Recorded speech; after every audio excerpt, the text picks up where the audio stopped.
नमस्कार, स्वागत है हमारे YouTube चैनल पर। हमारी आज की कहानी है गलत सोच। चलिए कहानी शुरू करते हैं। हेलो गिरीश बाबू, मैं रानी बोल रही हूँ। रमा बहुत बीमार है। यहाँ के डॉक्टर को दिखाया तो उन्होंने कहा कि शहर में किसी बड़े डॉक्टर को दिखाओ।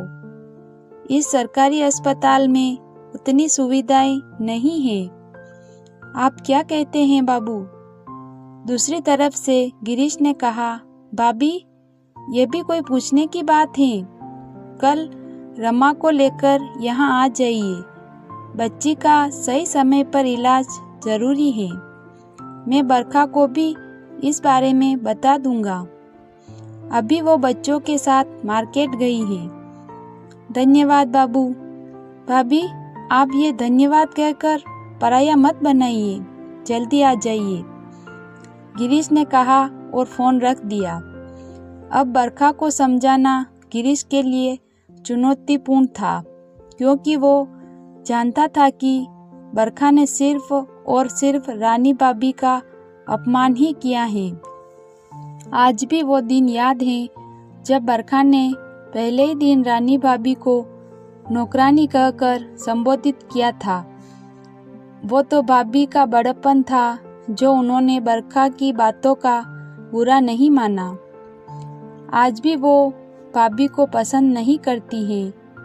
वो लोगों को उनके कपड़े, तौर तरीके, रहन सहन के हिसाब से ही उनका आंकलन करती है, न कि उसके व्यवहार से। अभी इसी सोच में डूबा था, तभी बरखा और बच्चे मार्केट से वापस आ गए। बच्चों ने गिरीश से लिपटकर कहा, पापा, आज हमने बहुत मज़े किए। मोम ने हमारे लिए बहुत सारे कपड़े खरीदे और हमने चाउमीन खाया और कोक भी पिया। तभी बरखा ने कहा, चलो अब जाओ, पहले हैंड वॉश करके कपड़े चेंज कर लो। बरखा, सुनो ज़रा, गिरीश ने पुकारा। हाँ बोलो, क्या है? जाओ पहले फ्रेश हो आओ, फिर बताता हूँ, गिरीश ने सोचते हुए कहा। कुछ देर के बाद बरखा आई तो गिरीश ने कहा, बरखा, रानी भाभी का फोन आया था। रमा बहुत बीमार है। गिरीश की बात बीच में काटते हुए बरखा बोली, तब तो वो पैसे मांग रही होगी, भेज दो पैसे। इस पर गिरीश ने गुस्से में कहा, तुम हमेशा उन्हें गलत क्यों समझती हो? उन्होंने पैसे नहीं मांगे। डॉक्टर ने बच्ची को बड़े अस्पताल में इलाज कराने के लिए कहा है। अच्छा, अब समझी। वो यहाँ आएंगी इसीलिए इतना घुमा फिरा कर बातें कर रहे थे। हाँ, और मैं यह चाहता हूँ कि तुम उनके साथ अच्छे से पेश आओ, समझी? बरखा बिना कुछ बोले वहाँ से चली गई और बच्चों के कमरे में जाकर सो गई। दूसरे दिन रानी रमा को लेकर शहर आई। गिरीश उन्हें रेलवे स्टेशन से घर ले आया। बरखा ने उन्हें देखकर खुश होने का दिखावा किया। तभी रानी ने पूछा, बच्चे कहाँ हैं? दिखाई नहीं दे रहे हैं। बच्चे स्कूल गए हैं, बरखा ने बताया। बरखा ने उन्हें स्टोर रूम में ठहरा दिया। गिरीश ने कहा, भाभी, मैं आज डॉक्टर से अपॉइंटमेंट ले लूँगा। इतना कहकर वह ऑफिस के लिए निकल गया। शाम को गिरीश बच्चों को लेकर आया। रानी भाभी को देखकर रोहन ने कहा, ये मेड सोफे पर क्यों बैठी हैं? गिरीश ने रोहन को डांटते हुए कहा, यह तुम्हारी बड़ी माँ है। तभी आगे बढ़कर बरखा ने कहा, बुरा मत मानिएगा भाभी, शायद इसने आपके कपड़े को देखकर ऐसा कहा। रानी भाभी झेंप गई, लेकिन बरखा मन ही मन बहुत खुश हुई। परिस्थिति को सामान्य बनाते हुए गिरीश ने कहा, बेटा, किसी इंसान का आकलन उसके कपड़ों से नहीं होता, बल्कि उसके व्यवहार से होता है। चलो दोनों बड़ी माँ को नमस्ते करो। दोनों बच्चों ने उनके पैर छुए। रानी भाभी ने उन्हें खूब आशीर्वाद दिया और अपने कमरे में से एक पोटली ले आई जिसमें नमकीन और खजूर था।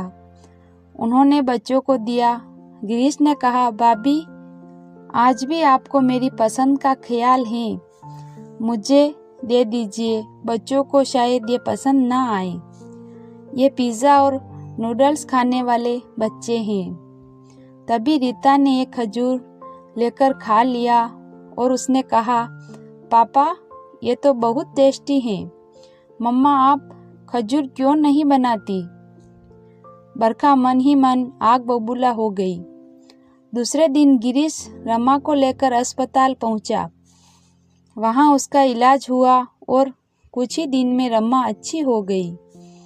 इधर बच्चे अपनी बड़ी माँ और बहन रमा से घुल मिल गए। दूसरे दिन रानी भाभी जाने वाली थी तो उन्होंने बरखा से कहा, तुम्हारा बहुत बहुत धन्यवाद बहू, तुमने हमारी इतनी मदद की। बच्चे तो रोने लगे। बड़ी माँ को पकड़कर राहुल कहने लगा, अभी मत जाइए, और रीता रमा दीदी के लिए रोने लगी। मम्मा, आप बोलो ना बड़ी माँ, रमा दीदी अभी नहीं जाए। बरखा ने बच्चों की बातों को अनसुना कर दिया। गिरीश की तरफ देखते हुए रानी भाभी ने कहा, हम तुमसे मिलने आए ना। अब बड़ी माँ को अपने बच्चों के आने का इंतज़ार रहेगा। गर्मियों की छुट्टियों में ज़रूर आना। गिरीश ने सहमति दे दी। नम आँखों से रानी भाभी ने बच्चों से विदाई ली। मम्मा, मुझे कुछ खाने को दो ना। क्यों, अब मम्मा याद आ गई? जाओ अपनी बड़ी मम्मा से मांग लो, चिढ़ते हुए बरखा ने कहा। बरखा, कितना जहर उगलोगी। देखा, तुम्हारे दिए संस्कार पर भाभी का प्यार भारी पड़ गया। बच्चे कितना घुल मिल गए थे क्योंकि उन्होंने इन्हें अपना समझा। जो अपनापन तुम्हारी तरफ से रमा के लिए कभी नजर नहीं आया। बस जितना मैं अच्छी बन सकती थी उतना बनी।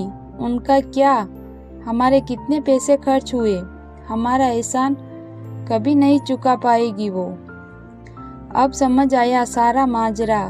तुम्हें सिर्फ पैसे से मतलब है तो सुन लो, चुका दिया है तुम्हारा एहसान उन्होंने। एक पैसा मुझसे नहीं लिया, समझी तुम? ये कहो कि तुम उनका एहसान जिंदगी भर नहीं चुका पाओगी।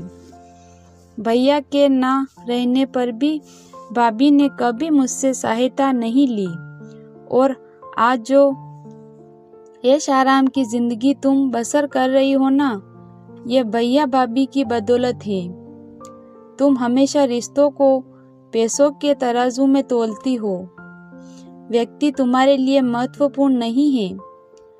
कभी ठंडे दिमाग से मेरी बात पर गौर करना, तुम्हें अपना असली चेहरा नजर आएगा।